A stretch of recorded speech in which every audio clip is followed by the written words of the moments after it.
Hello friends, welcome to naughty netters. It's me Ansha. ഇന്നൊരു Sunday ആണ് കേട്ടോ. അപ്പോൾ രാവിലെ തന്നെ എനിക്കൊരു കേക്ക് ടോപ്പറിൻ്റെ ഓർഡർ ഉണ്ടായിരുന്നു. ഒരു അർജൻറ്റ് ഓർഡർ ആയിരുന്നു അത്. അപ്പോൾ അത് ഇതാ ചെയ്തെടുത്തിട്ട് ആൾ വന്നിട്ട് പിക്ക് ചെയ്തിട്ടുണ്ട്.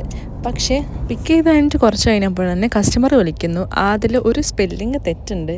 ഉള്ളിടത്ത് വൈ ആയിരുന്നു കസ്റ്റമർക്ക് വേണ്ടിയിരുന്നത്. അപ്പോൾ പിന്നെയും ഇതാ മാറ്റി ചെയ്യുകയാണ് 2 ടോപ്പേഴ്സും. അപ്പോൾ അത് ആദ്യം ഒന്ന് ചെയ്തെടുത്തു. ആൾ പുറത്ത് വെയിറ്റിംഗ് ആണ് കേട്ടോ. അവർക്ക് പെട്ടെന്ന് തന്നെ വേണം. കേക്ക് കട്ടിങ് സെറിമണി തുടങ്ങാനായി എന്നാണ് പറഞ്ഞിട്ടുണ്ടായിരുന്നത്. അപ്പോൾ ഞാനിതാ 2 ടോപ്പുകളും ചെയ്തെടുത്തിട്ടുണ്ട്. ഇനി നമുക്ക് ഉച്ചക്കത്തെ ലഞ്ച് കഴിക്കാം. സൺഡേ ആയതുകൊണ്ട് തന്നെ ലഞ്ച് കുറച്ച് നല്ല രീതിയിൽ ഉണ്ടാക്കിയിട്ടുണ്ട്. ബ്രേക്ക്ഫാസ്റ്റ് അങ്ങനെയൊന്നും ഉണ്ടാവില്ലല്ലോ. അപ്പോൾ ഇതാ ചോറും കറിയും ഒക്കെ സെറ്റ് ചെയ്തെടുത്തിട്ടുണ്ട്. ഇതാണ് കേട്ടോ എൻ്റെ പ്ലേറ്റ്. ഇപ്പം തന്നെ വായിൽ വെള്ളം വരാണ്. ഇത് നാട്ടിൽ നിന്ന് കൊണ്ടുവന്ന ചാമ്പക്കയാണ് കേട്ടോ. പിന്നെ നമുക്ക് ഈവനിങ് ഒരു ഡയറക്റ്റ് ഡെലിവറി ഉണ്ടായിരുന്നു. അപ്പോൾ അതിലേക്ക് വേണ്ടിയിട്ടുള്ള സാധനങ്ങൾ ഇതാ സെറ്റ് ചെയ്തുകൊണ്ടിരിക്കുകയാണ്. ഒരു കസ്റ്റമൈസ്ഡ് ബെൻറ്റോ കേക്കും പിന്നെ ഒരു വാച്ചും പിന്നെ സിമ്പിൾ കാർഡും ആയിരുന്നു കേട്ടോ കസ്റ്റമർ പറഞ്ഞിട്ടുണ്ടായിരുന്നത്.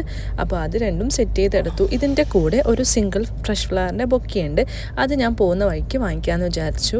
ഈ ഒരു കേക്ക് ഞാൻ ചെയ്തതല്ല, ഇവിടെ അടുത്തുള്ള ഒരു ഹോം ബേക്കർ ചെയ്തിട്ട് തന്നിട്ടുണ്ടായിരുന്നതാണ്. അപ്പോൾ അതും ഇതാ സെറ്റ് ചെയ്തെടുത്തിട്ട് ഞാനിതാ ഇറങ്ങാണ്. നമുക്കൊരു കത്രികയും പിന്നെ ഒരു റിബണും കൂടി എടുക്കണം. കാരണം പോകുന്ന വഴിക്ക് നമുക്കൊരു ഫ്രഷ് ഫ്ലവറിൻ്റെ ബൊക്കെ സെറ്റ് ചെയ്തെടുക്കാനുണ്ട്.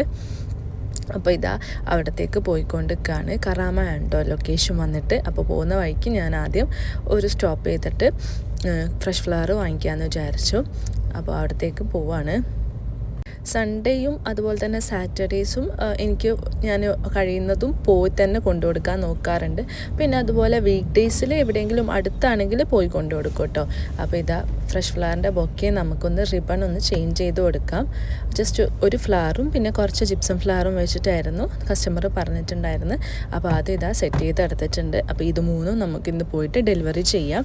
കറാമ എത്തിയിട്ടുണ്ട്. ആളുടെ ലൊക്കേഷനിൽ എത്തിയിട്ട് ആളെ ഒന്ന് വിളിച്ചിട്ടുണ്ട് കേട്ടോ. സൺഡേ ആയതുകൊണ്ട് ഉറക്കാണെന്ന് തോന്നുന്നു. കുറേ സമയം കഴിഞ്ഞിട്ടാണ് ആൾ വന്നിട്ടുണ്ടായിരുന്നത്. അപ്പോൾ ഇത് ആൾക്ക് കൊടുത്തിട്ടുണ്ട്. ഭയങ്കര ഹാപ്പിയാണ്, അൽഹംദുലില്ലാ. അപ്പോൾ ആ ഒരു കാര്യം കൂടി ചെയ്ത് കഴിഞ്ഞിട്ടുണ്ട്. ഇനി നമുക്ക് മൺഡേയിലുള്ള ഒരു ഓർഡർ ഉണ്ടായിരുന്നു. അത് വീട്ടിൽ പോയിട്ട് ചെയ്ത് വെക്കണം. അപ്പോൾ വരുന്ന വഴിക്ക് ഇതാ UW മാളിൽ നമ്മളുടെ ഹനാൻഷ വരുന്നതുകൊണ്ട് ഭയങ്കര ബ്ലോക്കായിരുന്നു കേട്ടോ. ഈ ഒരു ദുബായ് പോലുള്ള കൺട്രിയിൽ ഇത്രയും ഫാൻ ബേസ് ഉണ്ടാവുമെന്ന് തീരെ പ്രതീക്ഷിച്ചിട്ടുണ്ടായിരുന്നില്ല. അത് ഹനാൻഷായുടെ സ്റ്റോറിയിലും വളരെ കറക്റ്റായിട്ട് മെൻഷൻ ആക്കിയിട്ടുണ്ട്. അപ്പോൾ ആളുടെ പാട്ടൊന്നും കേൾക്കാൻ കഴിഞ്ഞിട്ടില്ല, ജസ്റ്റ് കാണാൻ പറ്റി. പക്ഷേ ഭയങ്കര ബ്ലോക്ക് ആയതുകൊണ്ട് ആ ഒരു ഭാഗത്തേക്ക് അടുക്കാനൊന്നും പറ്റില്ല. ജസ്റ്റ് ദൂരത്തുനിന്ന് ഒന്ന് കാണാൻ പറ്റി. അപ്പോൾ അത് കഴിഞ്ഞിട്ട് നമ്മൾ ഇവിടെ കിസൈസിലുള്ള ഫലുദ നാഷനിലൊന്ന് പോയിട്ടുണ്ടായിരുന്നു. ഒരു ഫലൂദൊക്കെ കഴിച്ചിട്ട് ഇത് വീട്ടിലേക്ക് മടങ്ങുകയാണ്. അപ്പോൾ ഇതായിരുന്നു എൻ്റെ ഒരു കുട്ടി സൺഡേ. അപ്പോൾ ഈ ഒരു ചെറിയ വ്ളോഗ് നിങ്ങൾക്ക് എല്ലാവർക്കും ഇഷ്ടപ്പെട്ടെന്ന് വിചാരിക്കുന്നു. ഇൻഷാ അല്ലാഹ് അടുത്തൊരു വ്ളോഗായിട്ട് പെട്ടെന്ന് തന്നെ വരാം. അപ്പം നിങ്ങൾക്ക് കാണാനുള്ള കണ്ടൻറ്റ്സ് എന്തൊക്കെയാണെന്നുള്ളത് നിങ്ങൾ കമൻറ്റ് ചെയ്യുക. ഇൻഷാ അല്ലാഹ് ഞാൻ അത് പറ്റുവാണെങ്കിൽ വീഡിയോ ആയിട്ട് ചെയ്യാം കേട്ടോ. Thanks for watching. ബൈ.